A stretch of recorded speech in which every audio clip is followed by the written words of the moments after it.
Okay, this is an overview of the controls lesson, PST1.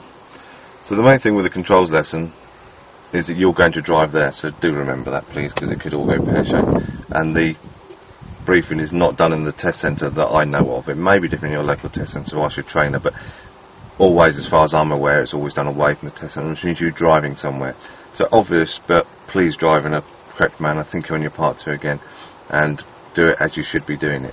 Use it as a demonstration, but only really of steering. Don't go through everything you're doing, because that's just too confusing for the pupils. So just go through the main points of steering, watch my push-pull, do make sure they watch you, keep them involved, otherwise it's a boring drive. So keep them involved, ask them why they learn to drive, and are they looking forward to it, are they nervous, because that gives you a good idea of how to pitch it when you get there. Okay.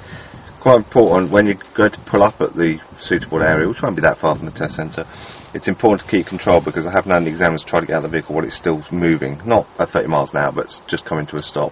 So quite important to say, right, don't take your seatbelt off, stay where you are, and I'll tell you when you can take your seatbelt off, and then come to a stop at the side of the road.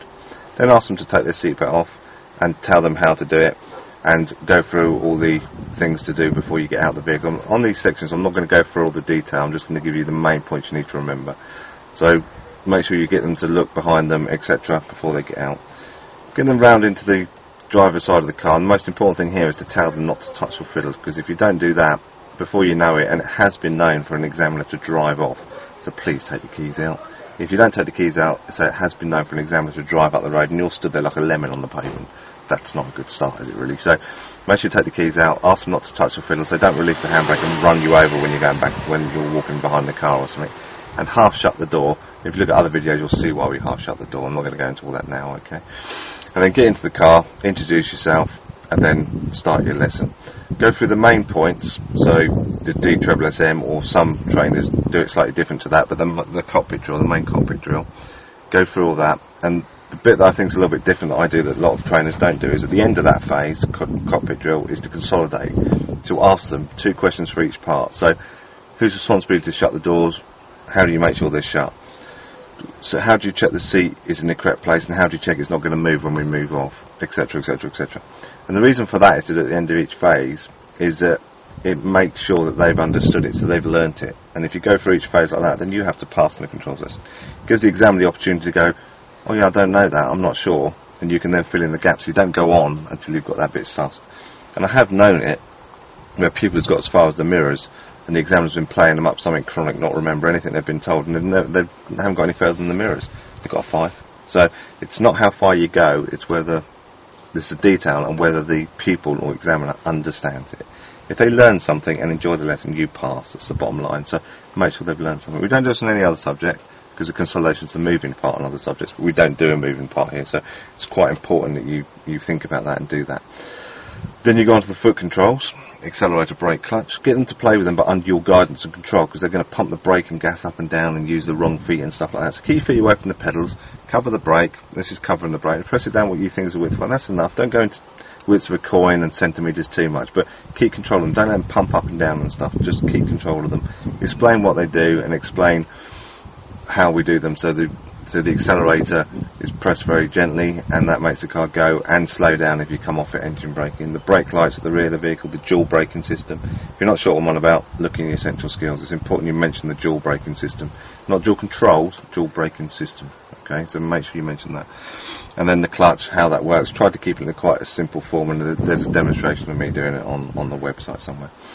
And then consolidate again. So what foot did you use for the gas, and how much do we press it at a time? What foot do you use for the brake, and what happens at the back of the car when you brake? What does the clutch do, etc. Make sure, and then you've got a chance to go through it again before you go on to the next phase. Then it's gear sticks. A little tip on the gear stick is not to let them look down ever, and this is really crucial for real learners, because if you let them look down, you've now got a nightmare of them looking down all the time. So put your book over there with your picture of a gear stick on it, and that way they're looking down there, but they're not looking at the gear sticks. They don't make that relationship. It's not crucial for the part 3, but it is crucial for learners. So don't let them look at the gear stick. They can look at a picture of the gear stick on top of the gear stick, if that makes sense. It's very useful, because that way they can see the pictures, and they're not used to looking at the gear stick, as I say, and it's a nightmare if you let them look down there. Then guide them through. So look out the front, push it towards me and up, etc. When you do a dry run, and I want you to do that, do it with the clutch as well. So clutch down, hand on gear stick, towards me, up, hand back on wheel, clutch up a centimetre a second, and go through that. You should all then find that's the end of that. That should be the end of that. Remember on the gears to do the what, why, how, what we're using them for, when we use them, and why we use them. So it's important, and how we use them. It's important to go through that, and that probably be the end of it.